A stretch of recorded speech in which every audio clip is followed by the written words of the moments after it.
तो बात कर रहा था मैं बाबा साहब भीमराव अंबेडकर की मूर्तियां तोड़ने वालों को, उनके सरनेम पे चर्चा करने वालों को, डॉक्टर राम मनोहर लोहिया के डॉक्टर राम मनोहर लोहिया के समाजवाद को बहरूपिया बताने वालों को, कि दरअसल मैं ये कहना चाहता हूं कि डॉक्टर राम मनोहर लोहिया वही हैं जिन्होंने समाजवाद की बात की। समाजवाद का मतलब होता है सामाजिक बराबरी, और जी सामाजिक बराबरी क्या होती है कि समाज में कोई ऊंचा नीचा, छोटा बड़ा, काला गोरा, हिंदू मुस्लिम सिख ईसाई नहीं होता है, यही जी समाजवाद है।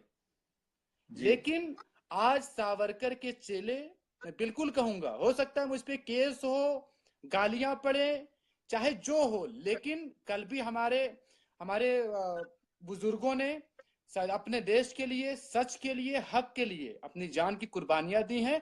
हम उन्हीं की नस्ल हैं, हम उन्हीं का खून है। तो ये हमारा कर्तव्य बनता है और ये हमारा एक पेशा कहा जा सकता है कि अपने देश के लिए, अपने मुल्क के लिए, अपनी आन बान शान के लिए जान देते रहे हैं और देंगे। जी तो मैं बात कर रहा था डॉक्टर राम मनोहर लोहिया जी के लिए कि उन्होंने किस समाजवाद की बात की थी।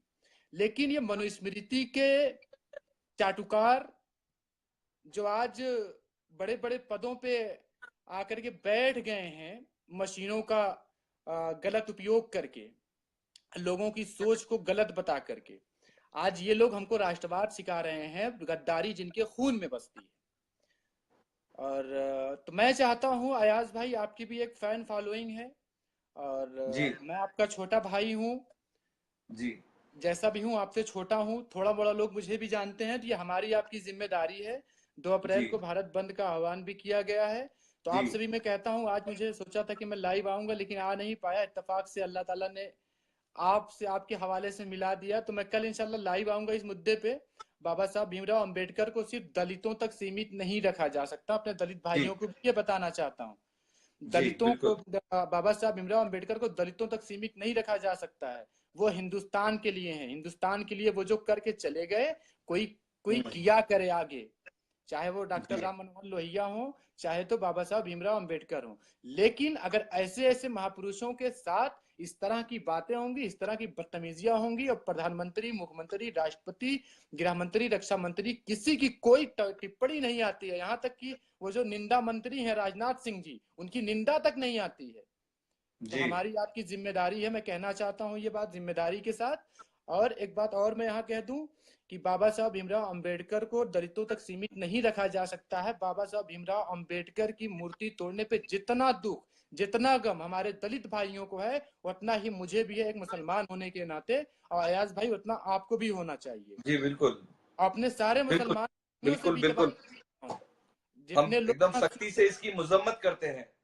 बिल्कुल, जितने लोग भी मुझे यहाँ, मेरे मुसलमान तबके के लोग यहाँ सुन रहे हैं, उनसे भी मैं कहना चाहता हूँ कि आप भी ये मत समझिए, इस गलत फहमी में मत रहिए कि बाबा साहब भीमराव अंबेडकर तो उनके दलितों के हैं। जाइए जी बाबा साहब भीमराव अंबेडकर को पढ़िए, उनकी जीवनी को पढ़िए, उनके संघर्ष को पढ़िए, उनकी लड़ाइयों को पढ़िए, उनकी सोच को पढ़िए, उनकी विचारधारा को समझिए। भारत के संविधान का एक बड़ा हिस्सा उन्होंने लिखा है। आज जो देश जी चल रहा है वो बाबा साहब भीमराव अंबेडकर के ही लिखे संविधान पे चल रहा है। तो इसलिए मैं गुजारिश करूंगा कि मेरे जितने लोग आज सुन रहे हैं, वो सारे लोग 2 अप्रैल को भारत बंद में हिस्सा लें। और बाबा साहब जी भीमराव अंबेडकर की मूर्ति अगर कहीं भी तोड़ी जाती है तो दलित भाई से पहुंचने से पहले वहां हमारे मुसलमान भाई पहुंचे और मूर्ति को फिर से लगवाने का काम मजबूती के साथ करें।